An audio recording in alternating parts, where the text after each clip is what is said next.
Good afternoon, everyone. Great to see you all here. I think we have everybody in. So my name is Anant Sundaraj, and it's an honor to be up here to talk to you about Exchange Online. I have been with Microsoft for a little over 10 years. Actually, earlier this year, I completed 10 years at Microsoft. And I still remember my first day at Microsoft. And I was quite struck by the passion that all the people around me had. And the first thought that I had was there is no way I'm going to last out even a year here. But I guess it's been 10 years, and I'm standing here, and I'm really excited and looking forward to the next 10 years at Microsoft. So thank you all for joining me. With that, let's get started. So as you might have guessed, this talk is going to be slightly different than most of the other talks that you will hear at Ignite this year. So just to set expectations, it's a 400-level talk. It is given by engineers. So the slides, everything will be very engineering-ish, if that makes any sense to you all. And a little bit more about Matt and myself. We are both engineers who like problems as much as we like solutions, if not more. But more seriously, what we'll try to do with this talk is we'll try to take you behind the curtains and show you exactly how we run Exchange Online. So you will hear about many of these systems that we just use internally, but I think it'll be great you all experience Exchange from the outside, but this will be a good avenue for you all to get a sense of how we actually run Exchange. With that, let me hand it over to Matt to introduce himself to get us started with the content. All right. Good afternoon. My name is Matt Gossage. I'm the Group Program Manager for the Data Plane team in Exchange. This includes things like the network, the routing plane, the Jet ESC database, high availability, managed store, search, mailbox migration. We call it the kernel, the stuff that absolutely has to work 24/7 for the service to work. I'm really excited to be here today. I've been here a little bit longer than Anant. I've been here for 20 years, and I feel really old now. Yes, thank you. 20 years ago when I started as an IMAP system tester in Building 25, and I worked in a lab all day long, 12, 18 hours a day. So it's freezing cold. It was super loud because we had huge full height hard drives that when they spin up, they sound like a engine taking off. And you spend the entire day in the lab with a coat on and ear protection on. So you had to protect your ears because it was so loud. So after a few years, we finally came out with terminal server and RDP that was good enough where you could actually work in your office and actually manage the servers. This was great. You had your own office. It was nice and quiet. And then last year, they decided that we need to embrace open space. So they came to our building, they gutted it, removed all the offices, and now we sit in a bay with 12 other engineers. And as I've been here at Microsoft 20 years, the more things change, the more they stay the same. Because I started with ear protection 20 years ago, and now I have ear protection again because of all my loud neighbors. But before I used ear protection that was like from Home Depot, and now I have these fancy Bose headphones that are noise canceling, Bluetooth, blah, blah, blah, blah. So at least we've made some progress in the time we've been here. So the talk today, we're going to start out with our current O365 Exchange Online plus Outlook.com scale. So we have grown very, very large in the last 10 years that we've been online. We have over 150,000 physical servers. We have 35 data centers all over the world in 16 countries with 70 network POP locations where we put our front-end servers. We have a mind-boggling 670 petabytes of logical data. So this is logical data. You have to multiply that times 4 to get the actual physical data of what's on disk. We have 20 trillion items. Exchange is essentially an item store. 20 trillion. It's hard for me to wrap my head around that. And we have 5.5 petabytes of new data every single day. We are growing at a massive rate. For daily processing, we have 6.5 billion messages that are delivered. We block and stop 2 billion spam messages, right? Just think of what your mailbox would look like if we let all those spam messages go through. It's mind-boggling. 225 billion requests and 1.2 trillion item reads and opens per day, which is our transactions rates. We have grown very large, and we strive to improve our performance and improve our availability even at such massive scale. The Exchange Online footprint. So this also includes Outlook.com data centers as well. Does anyone here know where Exchange Online actually started? In which location? Come on, people who know, yell it out. Quincy. Quincy, wrong. Under whose desk? Under Ravi's desk, correct. Exchange Online started in the test pilot under an engineer's desk in Redmond in Building 43. Right? So that's where we started. This tiny little blip in Redmond is where this whole thing started. Then we actually got serious. We flew some engineers out to Blue Ridge, Virginia. We started deploying there. We thought maybe HA would be a good thing, so we started deploying in San Antonio to pair it to. And from there, we reached until we covered the entire globe. We covered North America. We expanded into Europe. We then expanded into APAC and Southeast Asia. We expanded into Latin America, and now more recently we're expanding based on Go locals and sovereigns to be able to meet our geo-residency requirements, as well as to really make sure that we have the data centers in the right locations to provide the best possible latency and the best possible experience for our end users. If you look at this map, you'll see some that may surprise you. That yellow dot floating in the Pacific Ocean is not an error. That's actually Hawaii. So we want to make sure that when you're on vacation in Hawaii drinking your pina colada on the beach, that you have fast email. So the blue dots are our data centers. The yellow dots are our network front-end hubs, or network front ends. And we want to make sure that we are able to get as close to you as we possibly can. Not just from a data center perspective, but from our network front-end perspective. We want to make sure that your initial SSL connection is as close to you as possible, because that SSL handshake causes a lot of delay in the initial connection setup. Other things to notice here, you'll notice some Go locals that we have just announced, but we haven't really lit up yet. First one is France, with Paris and Marseille. Second one is South Africa with Cape Town and Johannesburg. So as you see, we are continuously expanding our worldwide presence. And as a guy who's been here since Exchange Online started, it's just mind-boggling that we have gone from a developer's desk in Redmond to now 35 locations around the world in 16 countries.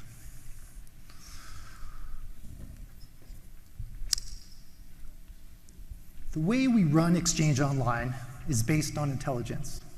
When you reach this scale, with both in terms of the count of servers and in terms of the scale of how many data centers you're in, you cannot do it based on old techniques. You have to use data and make decisions on that data to be able to automate and recover from failures and to optimize performance wherever you can. So intelligence is basically taking data and then applying it. And that's what we do in the service. And we have two major functions that we focus on. One is service intelligence. And this is where we take data and we make sure to run our service at the highest performance and the highest availability, using that data to make decisions on an automated function. And then we also have productivity intelligence, which is where we take data, content from our customers, to create new scenarios to make them more productive. And the rest of this talk will pivot on these two primary things.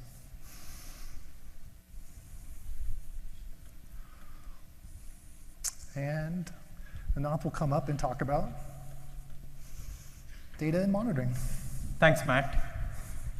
So as you heard Matt speak, whether you think in terms of servers, whether you think in terms of data, whether you're talking about locations, our scale is increasing every year, and it's increasing at a tremendous pace. But the one invariant that we always hold true to is our commitment to uptime and service reliability. So what you see up here on the very top is I just copy-pasted this from the Trust Center. For full transparency, every quarter we publish the uptime numbers for Office 365 all up, and you can see exactly how we are doing on a quarterly basis. But what I have also added in here are the numbers for Exchange Online on a month-over-month basis. We are not quite perfect.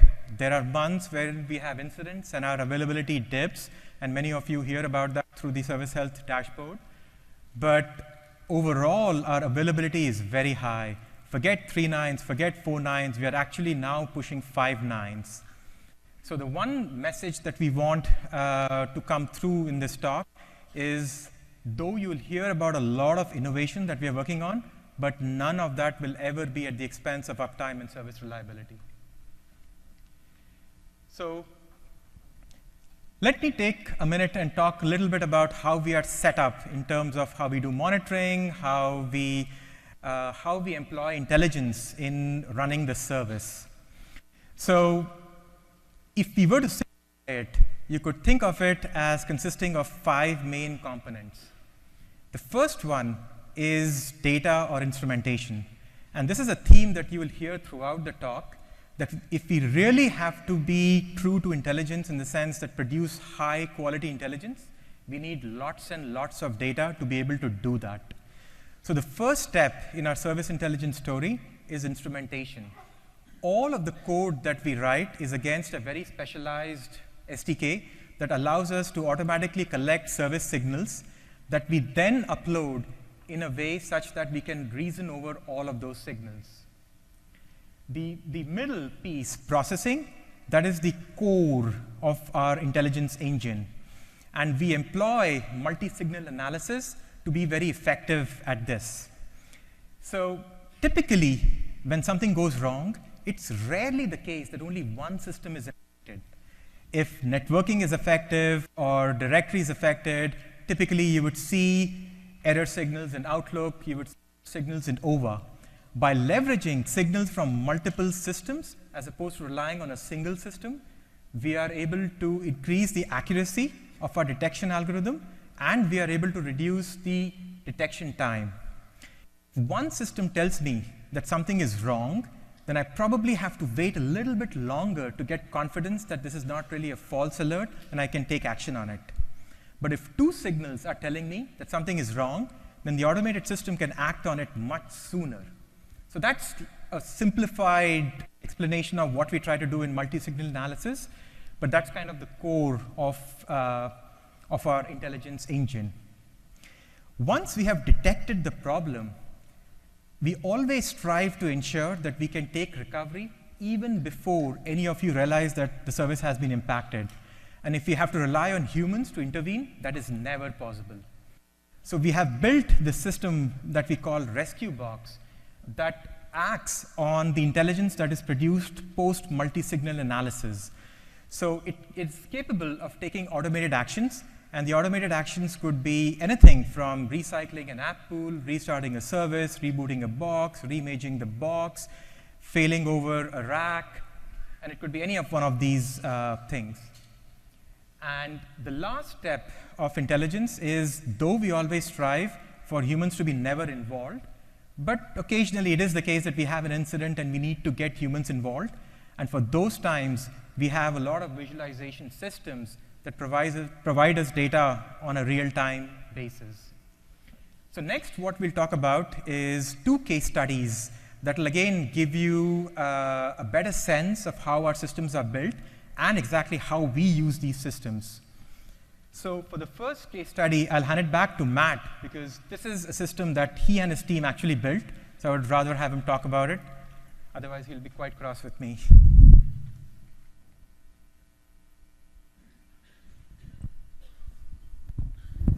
Okay.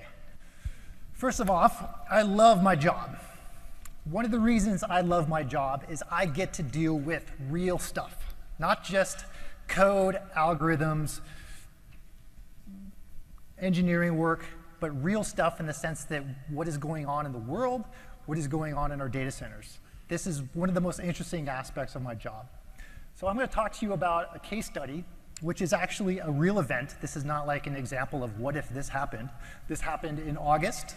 This is in Europe, in Helsinki, Stockholm, and Amsterdam. In Europe, we have 4 locations for our data.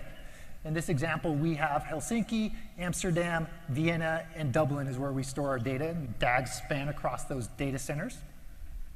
We also capacity plan our WAN for a single failure. The network in Europe is pretty reliable.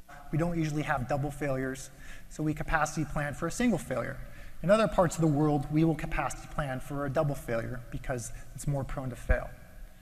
In this example, we had a failure where the link between Helsinki and Stockholm was cut during road construction. In case you don't know, fiber is laid at the same lines as our interstate highways around the world. So whenever they do construction on a highway, it puts our fiber cable at risk, and it puts us at risk to have a cut, which causes our capacity loss. So this was okay, single cut, we're designed for that. Everything was fine. But the next day, we lost our submarine cable between Helsinki and Frankfurt, which connects Helsinki to Amsterdam. So at this point, we did not have enough capacity to handle peak period in Europe. So what are we going to do?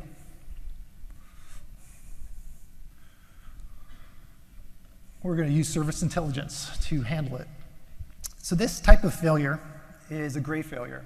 And gray failures are the nastiest, the meanest, the hardest types of failures for us to be able to deal with. What we mean by gray failure is that it's not a clean, hard down where we can make strong actions based on a very clear signal. Those are called black failures. Gray failures are when we are 95% up, 5% down, and we have to go decipher what is the correct course of action to recover service. To do this, we have to take multiple signals, use our intelligence, and make good decisions in an automated fashion. So for this example, we had to take data from our availability, from our outside in probes.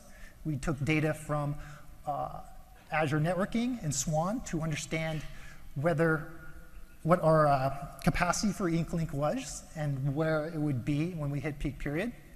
We also took data from our intra-DAG ping network, which actually pings all the servers within a DAG and tells you whether or not the connectivity is good or bad. And we can use that as another input signal to decide how to recover from this. We also have the capability to pre-mark traffic. So when we hit a saturation event, this traffic gets dropped first. This is what we call scavenged traffic.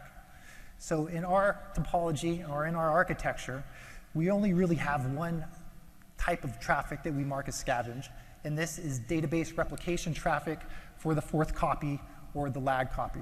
This is our point-in-time backup. We know we're not going to be able to activate it very quickly, so we say that's the first traffic we're going to drop when we have these short duration types of saturation events. So that happens automatically. We don't have to do anything.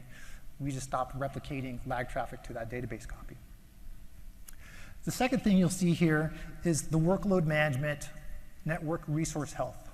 So this is a monitor that uses these signals to decide when we should back off our discretionary workloads. Now, what are our discretionary workloads?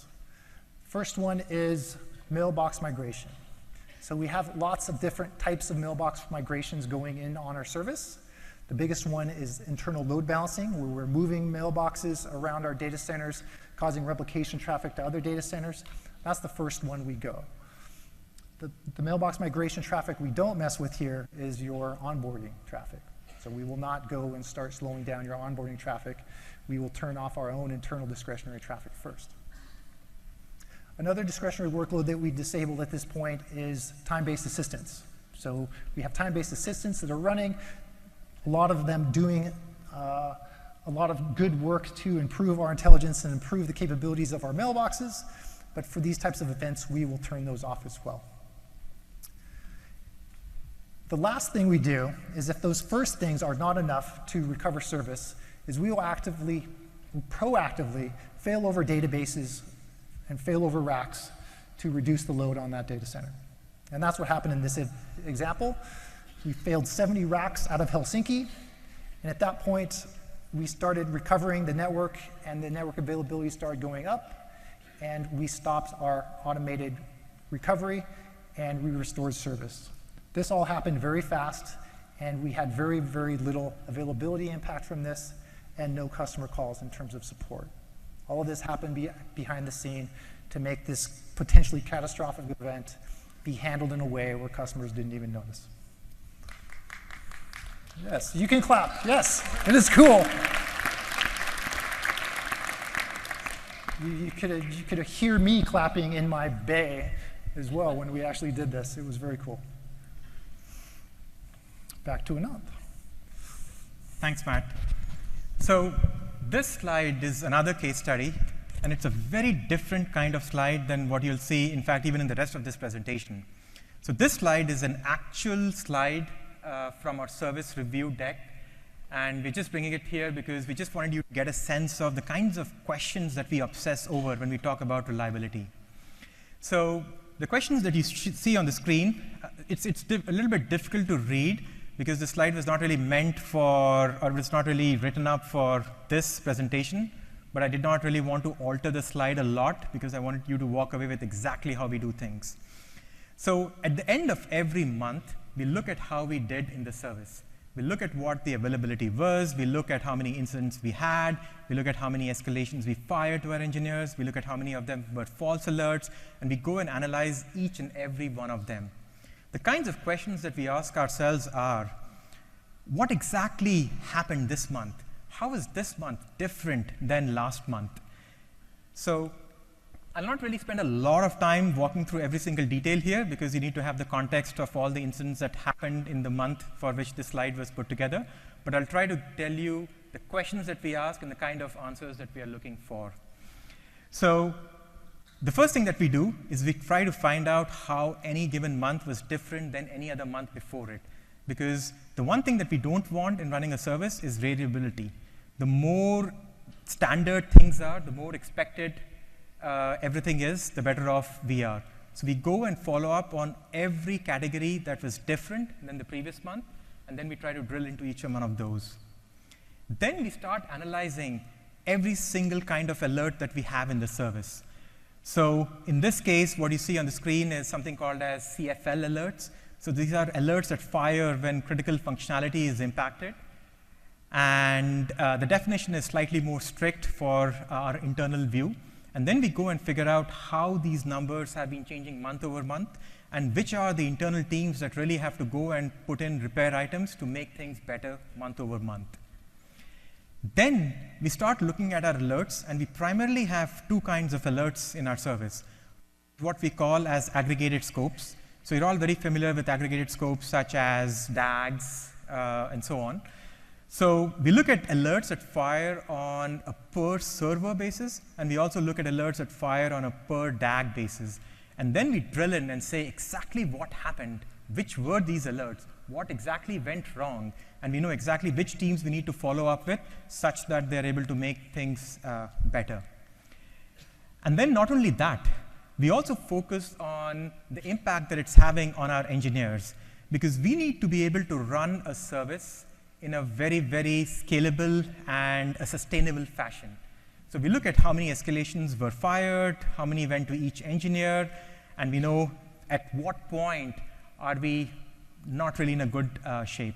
And finally, every single week, every single month, we keep coming up with key takeaways, key recommendations, and keep working away on those such that the service gets better and better and better.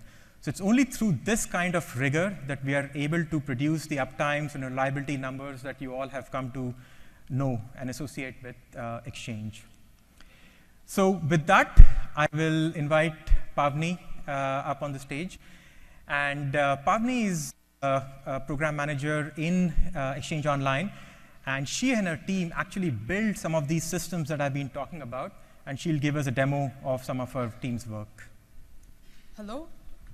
Hi, everyone. Anant and Matt have just walked you through some core aspects of the Exchange service. I'm here to give you a little peek into the magic that makes it happen. Specifically, over the next few minutes, I'm going to walk you through the life cycle of an incident, right from when we discover it all the way until it gets resolved. So this is a tool we use internally called Office Pulse, or OSP for short. And this chart here reflects the availability of our systems.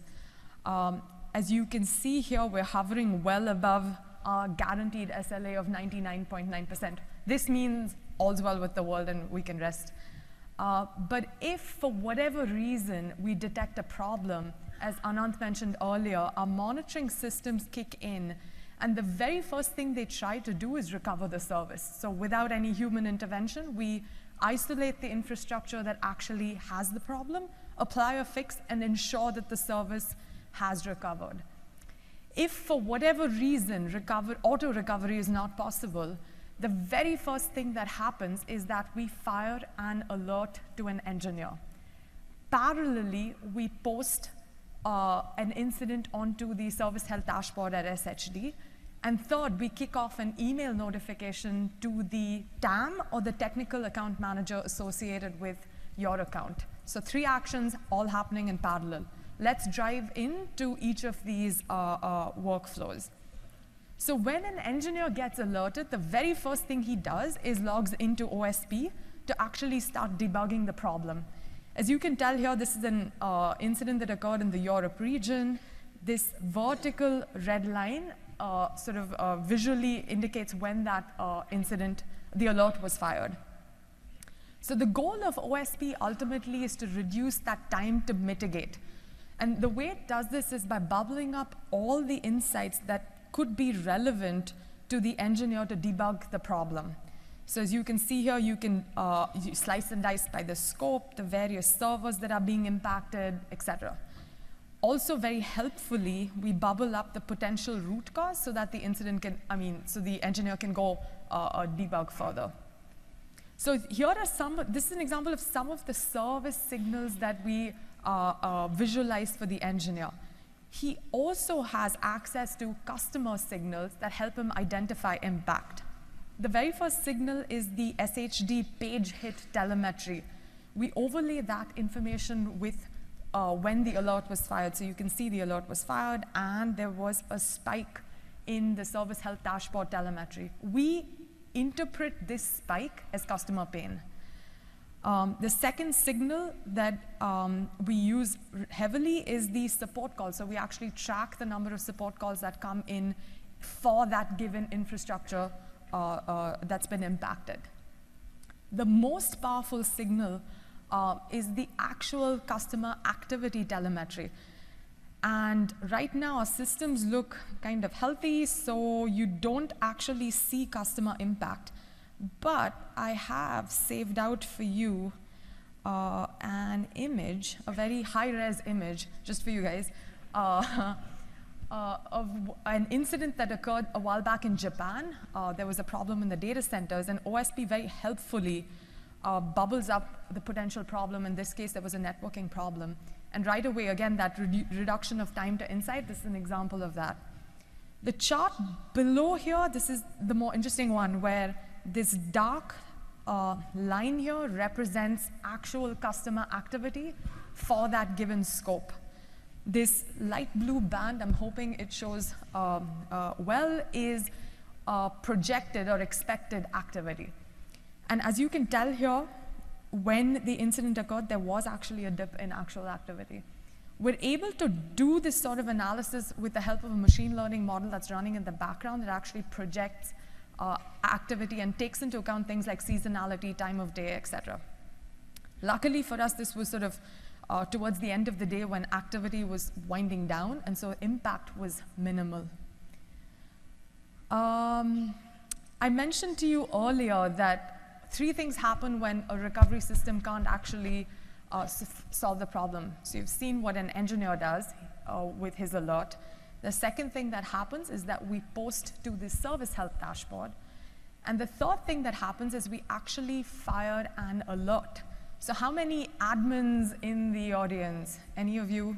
All right, you guys are in for a treat, because for the very first time, you will be able to receive email notifications for an incident to learn, to learn how to access this functionality and sign up for the preview, please attend the breakout session at 1008 scheduled for the 27th. You'll learn more about email notifications. And just to show you what this thing looks like, this is what the alert looks like. And this is the same alert that's going to go out to your technical account manager. So stay tuned for more information here. So let's just fast forward a bit, and let's assume the engineer has done all his work and applied the fix, and the service is back up and running. Nope, our job's not done just yet. We need to ensure that the service is back up and running for every single customer. And we do that today by using a tool called Links. Links is a continuous assessment tool of every single customer using the service. So if you look at this chart down here, this shows you the activity telemetry data of all the users in Microsoft. And this data is coming into the system in near real time. That means that a data point here shows up within 10 minutes of it actually occurring. So when the service has been declared up and running, your TAM actually uses this tool to ensure that you are back up and running and that you're back to being productive.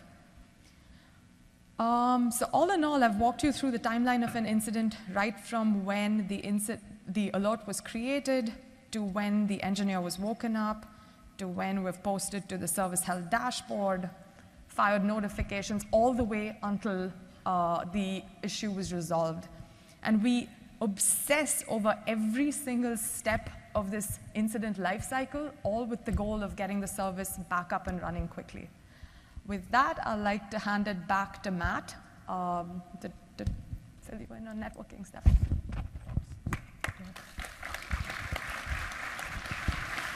Awesome, thank you. Thank you, Pavnik.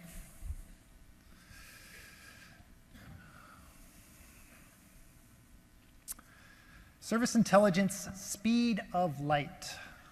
So speed of light is a word that we use every day as we engineer Exchange, and it is specific to how we can make our service as fast as it possibly can be.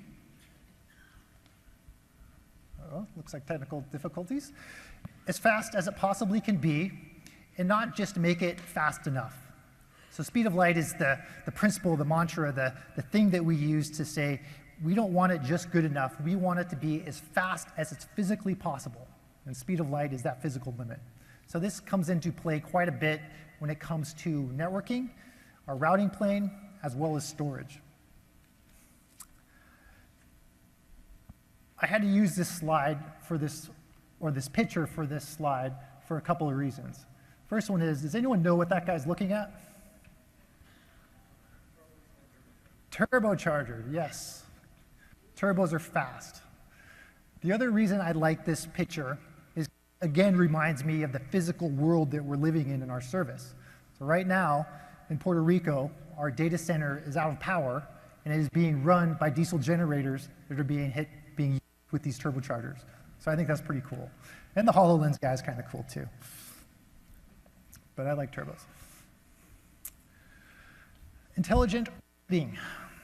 So we have made a lot of investments to make sure that you get connected to our service as efficiently as possible. And this efficiency spans a long continuum in terms of how you connect to your ISP, how the peering points work to Microsoft, where our front-end servers are for you to connect to, and where the back-end mailbox server is that you're actually going to get to your actual mailbox content. So the shortest public path is to make sure that we get you onto our network as fast as possible. The Microsoft network is the 8075 network. And we want to get you on our network as fast as possible because we control our network. We know its state, we know its capacity, and we know that it's fast. The longer that you're on the internet, the more chance that you have to get impacted by some other ISP or some other network provider in terms of slowing down your performance.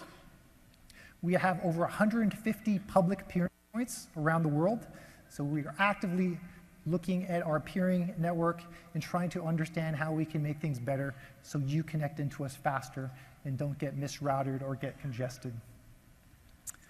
One of our primary principles in managing our network is around active-active DNS. So active-active DNS is an engineering model where we are authoritative for Outlook.office365.com on 2 different DNS networking stacks. So what this means is if one of those goes down, you can still get to Outlook.office365.com. Does anybody remember the GTM DNS outage caused by a DDoS attack last year?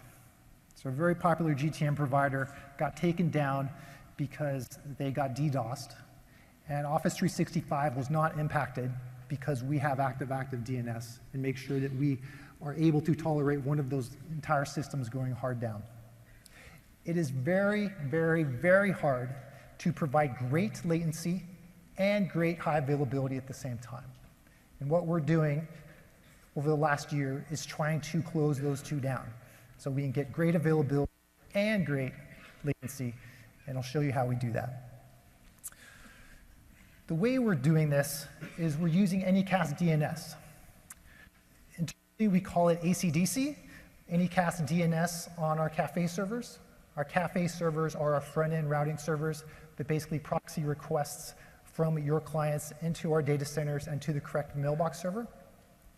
And what Anycast DNS allows us to do is to service your client traffic to the front-end server that's closest to you. So this means that if you're sitting in Seattle, you'll hit a cafe server that's sitting in Columbia, or if you're sitting in San Francisco, you'll hit a cafe server sitting in San Jose. In the old GTM model of doing this, we'd have to build capabilities to handle that data center going down. So we would have to have multiple cafe servers from different data centers under that namespace. So you would round robin back and forth between having great latency to having good latency.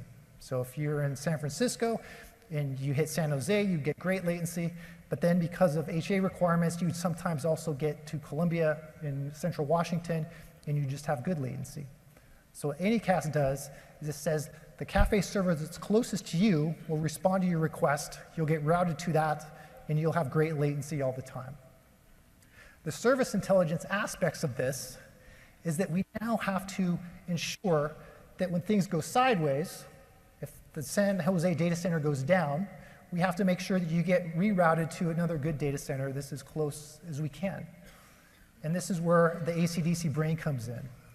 So the ACDC brain is a intelligence service that basically tracks the health and the state of all our cafe servers worldwide. And it tells them whether or not they should be in the production service or whether they should be taken out. So if we have San Jose go down, all the cafe servers there are no longer healthy, the brain will now pull those IP addresses, those VIPs, from the brain, and now all of the other cafe servers worldwide will make sure not to route to those servers. So this is how we get the best of both worlds. You get the best latency when San Jose is up, but San Jose goes down, you have zero impact to your availability because with active-active DNS, you get routed to another cafe server that's up, like in Columbia.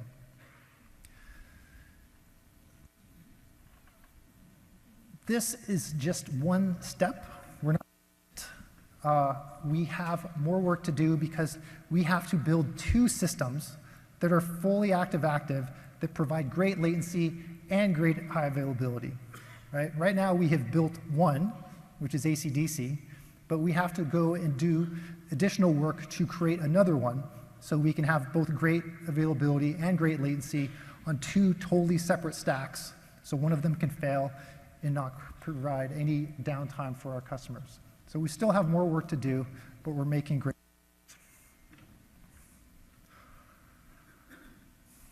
So that's the networking piece of how you get into our front-end servers. Once you get into our front-end servers, we have to route you to the correct back-end server. We've done a lot of work in this area as well to make that as fast as possible. The first thing we've done is we've added a cache in multiple levels to make sure that we can reduce the amount of time it takes to figure out where to send that request to the back-end server. So before we do an Active Directory lookup, and it would take 100 milliseconds, and that was not fast enough. So what we've done is we've implemented a cache on the cafe servers themselves, because we didn't have enough ESC databases in our architecture. We had one in Active Directory and then Exchange, and the core database in DAGs, and we figured we could use another one on our cafe servers. So that same tech is running there. And we've also built a regional distributed cache, because cafes take requests from multiple clients, and you want to make sure that the cache is a regional and spread across a number of servers. So we have an L2 cache in a key value pair store in a regional state that allows us to answer those questions very quickly in case the local cache is not populated. The other thing that we have done is we've created a second hop capability. And second hop means that we go from the initial first hop cafe that the client comes into, and then we route it to a second hop cafe before we route it to the actual backend server. We do this for two primary reasons. It reduces the end-to-end matrix in terms of, or the many-to-many matrix in terms of client connectivity. So that allows you to reuse connections much, much faster. And it also allows you to reduce the amount of cache pollution in your cache to make sure that you keep as much of it in memory as possible. So for the fast routing, we've done work to reduce that by 80 milliseconds over the last year. And for shortest path and second hop, that's reduced our latency by 50 milliseconds over this last year. Every millisecond counts. We are squeezing the sponge dry to make this as fast as it possibly can.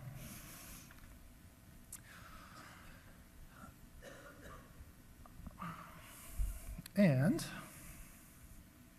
I'll do a quick demo.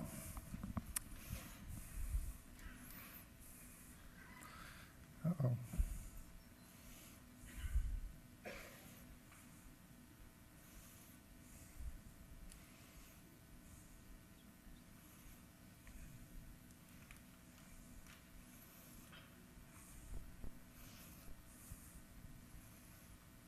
So what I'm going to show you here is our internal performance dashboard for AC/DC, which compares the latency of AC/DC versus the latency of standard GTM.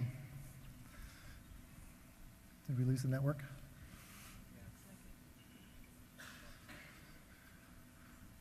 Okay, so I'll wing it without the demo. So, all right, I can get it. As they work on trying to get the demo, what this dashboard basically shows is because of the work that we've done with AC/DC and Anycast DNS, we've been able to reduce the round-trip latency for North America by 100 milliseconds. It's specific to where you are in the world in terms of the benefit you get. So in North America, it's 100 milliseconds. If you're in South America, such as Chile, where the data centers are further apart, you'll get even more benefit, somewhere close to 300 milliseconds. So depending on the distance between our data centers, that will depend on the benefit that you get from AC/DC and reducing your connection latency. In countries like Australia, where we have 2 data centers, Melbourne and Sydney, you will not see as much latency benefit because even if you go to the wrong location, you're still going to be pretty close to where you were, since the population centers of Australia are pretty co-located to Melbourne, Sydney, and Brisbane. And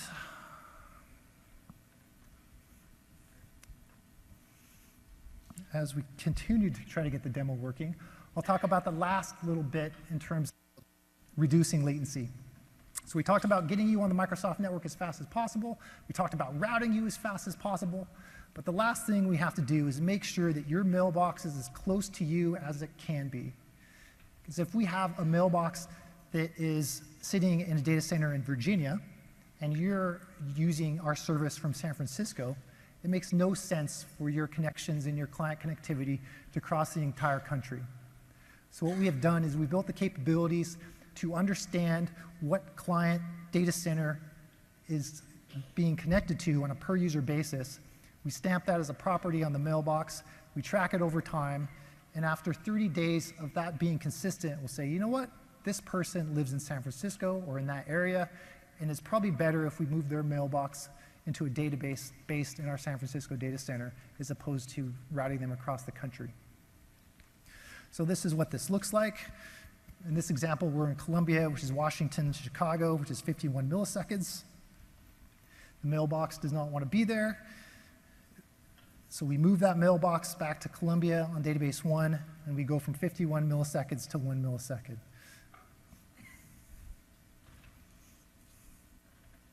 And we're doing this at scale today. And since May, we've been reducing the latency of these types of scenarios, and we're down to 38.61 milliseconds on average as we move more and more boxes closer to their home destination. It's pretty cool.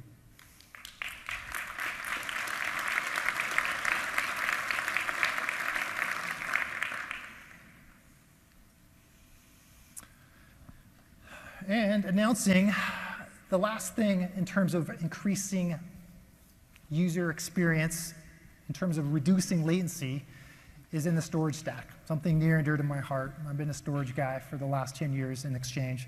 This is my love. So what we're doing is we are adding SSDs to our servers at scale in Exchange Online. And we're doing that in a very specific way to augment the hard drive capacity and to augment the performance of hard drives. So we're doing intelligent tiering where the application is fully aware of what data to cache in the SSD and what data not to cache in the SSD. SSDs are still expensive compared to hard drives, so we keep the body, the LVs, the attachments on the hard drive still, and we put metadata into the SSD. Metadata includes header information, includes your search information, information that is often used to speed up the client experience. So we have essentially about 5% of our servers have the SSD compared to hard drive. So we'll have 5% of the total capacity of the server be SSD and 95% be spinning hard drives. This enables us to do things we weren't able to do before. This really helps with the cold login case.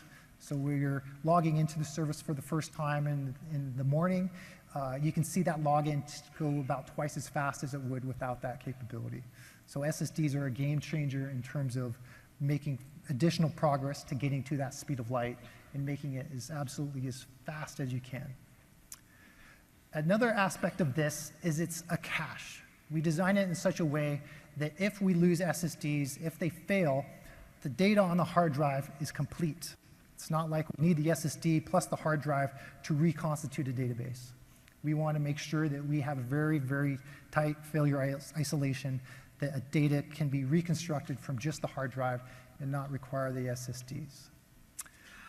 SSD endurance has been variable over time. It's gotten really good lately. But back in the day when they first came out, we had experiences where we would see 30% annualized failure rate on SSDs, which is crazy high. Now they become more mature. We're much more comfortable taking a hard dependency on them. They're now down to about 1% failure rate in our service with tens of thousands of devices. And back to Anantha's productivity intelligence. Oops, sorry, still me. Productivity intelligence requires data.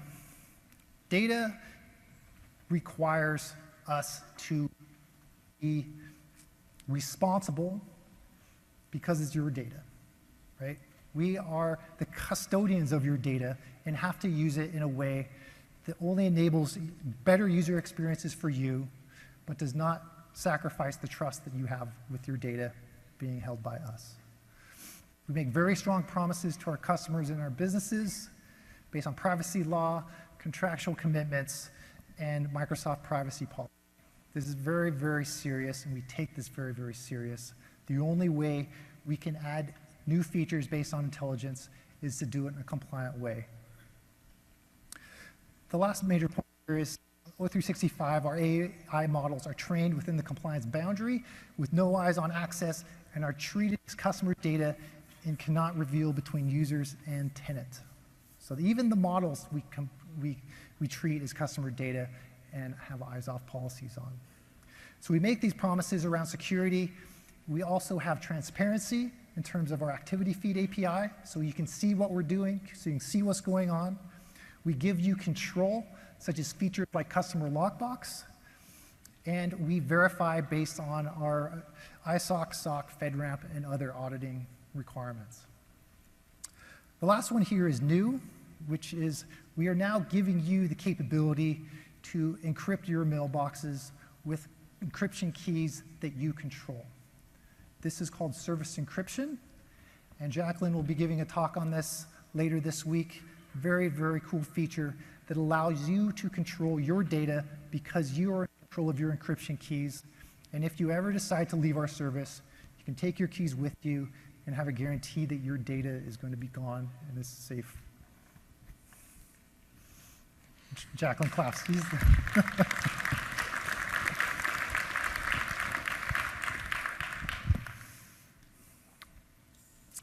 So all of this infrastructure we're building to enable productivity intelligence features is designed to really create features. And some of these are examples are Cortana commitments, where we take the emails that you send, we analyze them, and we infer commitments that you would make to people and remind you that you made this commitment, maybe you should think about doing this. Actionable cards is another feature based on analyzing content of messages, where you get a calendar or you get an email notification that you have a flight, and we go and we understand that, and we turn it into an actionable card, and we add it to your calendar, and if your itinerary changes, this automatically gets updated. We've also creating features in the Dynamics area as well with Dynamics Relationship Assistant, which enables you to get inferences in terms of insight of potential leads and other Dynamics scenarios. Okay, Office 365, understanding your information with Bing. So several years ago, Exchange got reorged into an ASG, which is the same organization Bing was in. At this same time is when about Satya came and became CEO of our company, and Microsoft got very committed to the One Microsoft ideal and to be able to leverage the capabilities of disparate product groups, combine them together to create new capabilities and new scenarios. So Bing and Exchange have been very close ever since then. And what we are doing is we are leveraging the technology that Bing has created for the consumer in terms of search and knowledge and language and speech recognition. And we are taking that technology and we are moving it and applying it to the O365 content. So O365 has very interesting, powerful content. Bing has very powerful technologies to reason over that content. So we're leaving the data in our compliant space, so it's private, it's secure, but then we are taking Bing tech on top of it to be able to do the analysis and create new features.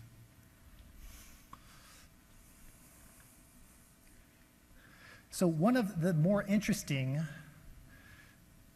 kind of outcomes of this relationship is if you have the world's best messaging service and you have one of the world's best search services, what do? You combine them. And today we're announcing Bing-powered EXO Search, which is basically taking Bing Search and integrating it into the Exchange storage stack, so you have the best of both worlds. You have Bing Search capabilities. We call it BigFunnel. The code name is BigFunnel. It's creating a platform to leverage Bing Search innovations on top of EXO, and it's designed in a compliant, clean architectural way where we're taking the content index out of a tertiary store and we're putting it actually into the Exchange database itself. So your content index search data is right next to your primary data in the same store with the same architecture in terms of how high availability works, in terms of replication, and in terms of privacy. So when you go to Jacqueline's talk and learn about service encryption, you'll understand that when you encrypt a mailbox, you're not just encrypting your core content, you're encrypting your search index as well, because it's in the same place. This relationship, or this new architecture that we're creating called BigFunnel, is enabling us to do things that we have not been able to do before, such as smart captions, advanced ranking, top results.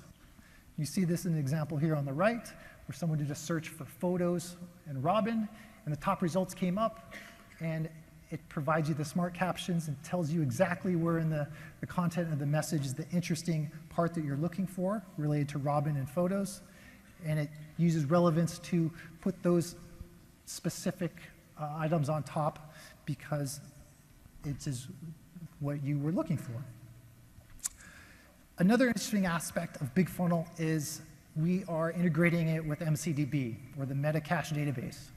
So we are making search twice as fast using this technology by making sure that the items associated with the search results are cached in MCDB. So we go from, we reduce the latency by over 50%. If you want to learn more about BigFunnel and MCDB as well, Kathleen and Lynn are giving a talk on this in the HA storage presentation later this week. I believe it's Thursday.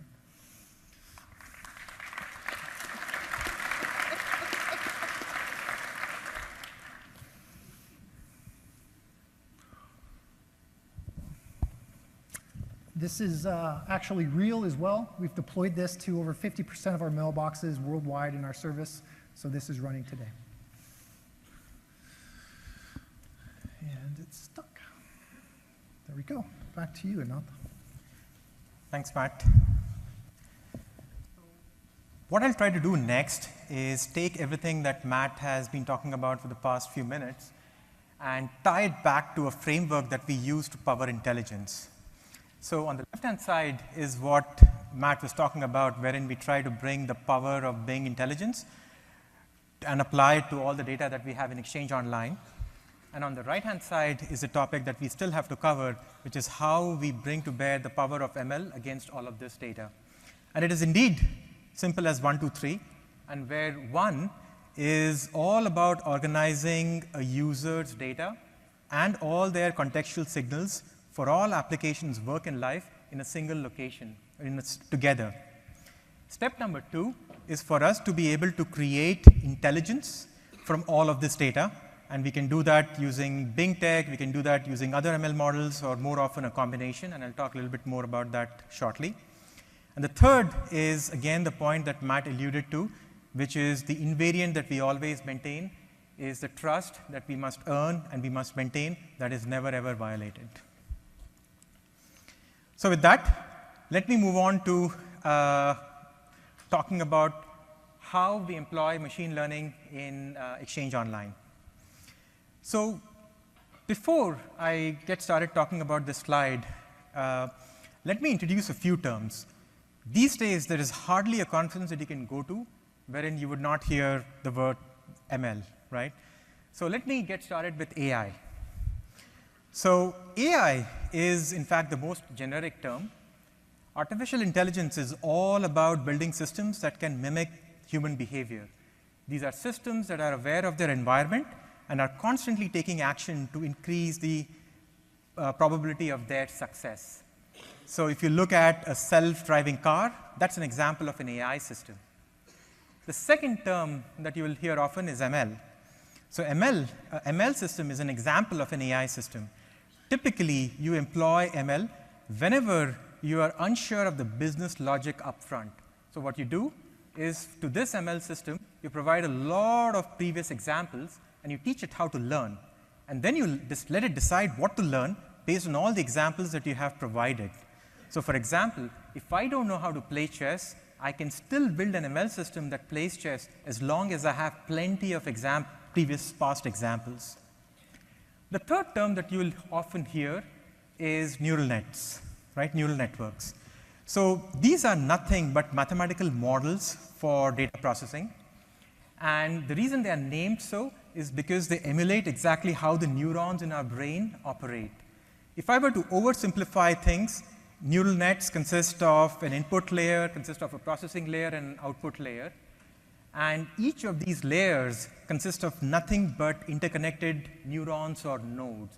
So in some sense, like, they are indeed operating exactly like our brain works. And the next term that you'll often hear is deep learning. So what is deep learning? So deep learning, think of it more as a specific approach to building and training neural nets. And that's where the term DNNs, or deep neural networks, come. So I just wanted to use a few terms and make sure that we are talking about the same set of things before I got started on this framework. So what I have here is a very, very generic framework for AI, right?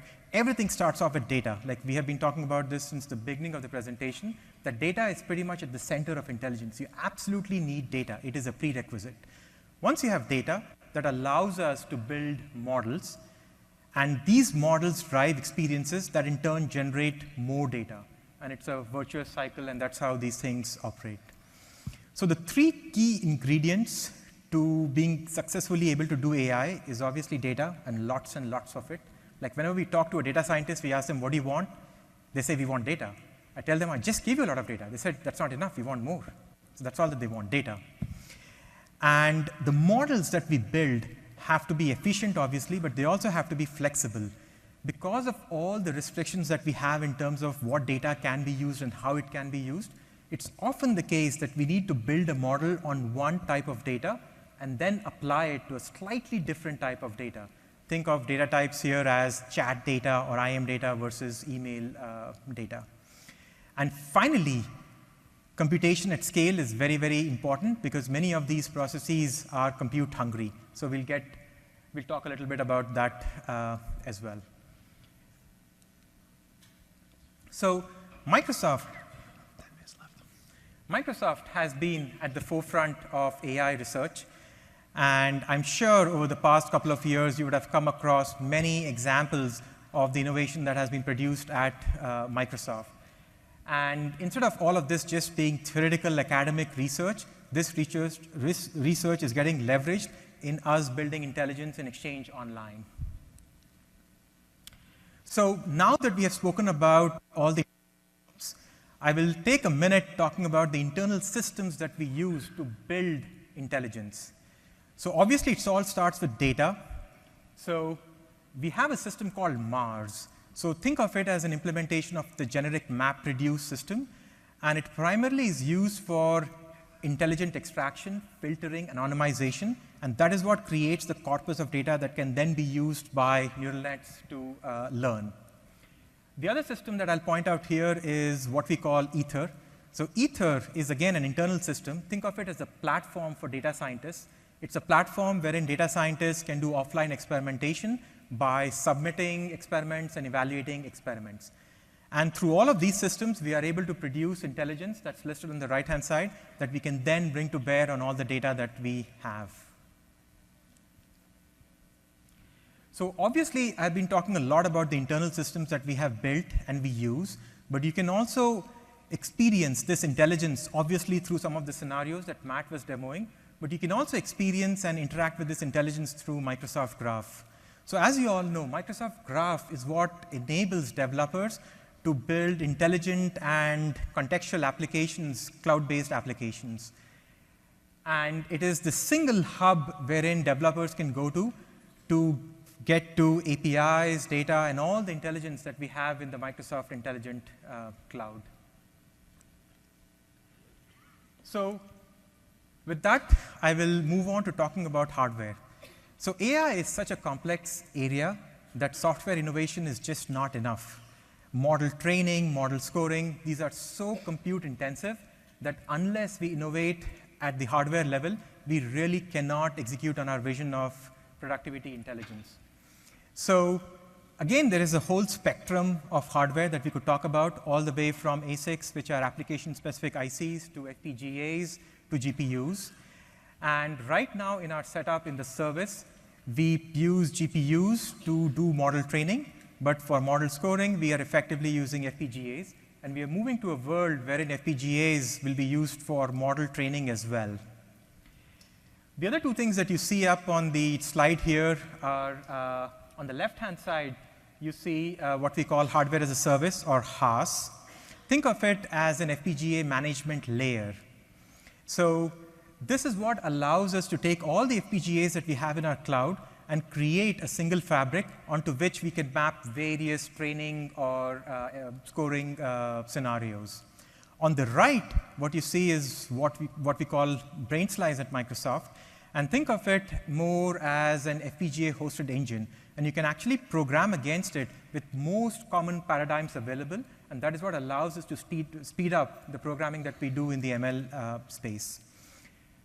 So with this, let me quickly hand it over to Rishi to do a quick demo on some of these systems that we use. And Rishi is on the team that builds these systems, so he would love talking about this. Thanks, Anand. Good evening, everyone. I'm Rishi. I'm a product manager in Office 365 AI and ML team, working primarily on operationalizing productivity intelligence experiences. So as Anand provided you guys a high-level overview of how we go about building ML and AI applications, I wanted to take a step and dig deeper, give you under-the-cover looks of how we have built one of the marquee features in Outlook that uses this. Most of you guys may have heard of Focused Inbox. It's a feature that we have built in Outlook that helps our users focus on the things that matter most. At a very high level, as shown, we start from data and utilize our large-scale compute infrastructure to build and train several different AI models. Going from training and building those models, we work through model deployment, while ensuring customer privacy, as Matt mentioned, by encrypting the model. After we deploy the model, we utilize our FPGA resources to score those models on backend machines. And I'm going to get a little bit deeper into why we utilize them and how this workflow and architecture helps us serve a feature like Focused Inbox at scale with utilizing minimal costs. So the first step we have here is model building and training. And so what happens over there is when we started thinking about a feature like Focused Inbox, the first thing that we needed to do was we wanted to agree on and figure what the feature is supposed to be doing. And how do we measure our success? And one of the most common ways to do that in the world of AI and ML is to agree on a set of core metrics. And as we thought through the product and as we worked through it, the key premise that we wanted to help our users was improve their triage experience. And we quantified that as reducing the time they spend deleting mails without reading, helping our users read more mails, reply more mails, and spend less time having to ignore mails. And from there on, what our data scientists went through was started building and implementing those metrics as precision and recall. Those are fairly standard metrics. I'm not going to get into the details, but the first step was getting an agreement on the metric and defining how we measure our success. From there on, our data scientists used a standard tool, something like an Azure ML Workbench, which, by the way, we have just announced earlier today, so I would recommend checking it out. It's really cool. Over here, let's say we wanted to use a simple logistic regression model to build a classifier for Focused Inbox. We go and we say we want to use 60% of the data for training the model and then utilize the rest 40% of the data to test the model. And let's say I want to do a regularization parameter of 0.9.